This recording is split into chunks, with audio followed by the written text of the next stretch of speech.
Hello, and welcome to Peace Corps' Tips and Tricks for English Teachers. Today's tip is on Zoom etiquette. One of the many discussions about Zoom teaching has to do with participants having their cameras on or off during class. As a student, I feel more comfortable with my camera off. Sometimes I just don't want to be seen, and sometimes there is too much going on in my house. I understand. It can be uncomfortable to have your camera on during class. Let's see what Lalit thinks. As a teacher, I always want to make sure that I have eye contact with my students and that students are with me when I explain or ask something. So I love it when my students have their cameras on. Having your camera on is the golden rule, whether you're teaching a Zoom class or taking one. And the reason's simple: presence. When Lalit has her camera on, she can communicate not only through words, but also through eye contact and gestures.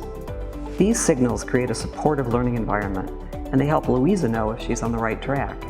Likewise, Louisa should keep her camera on to stay focused and fully participate. It's particularly important in a language class, since Lalit can see whether Louisa articulates the sounds clearly and can use hand gestures to guide her with correct pronunciation and intonation. Has Zoom teaching been a challenge for you? We'd love to hear how you encourage maximum participation in your online classes. Drop us a line at tipsandtricks@peacecorps.gov.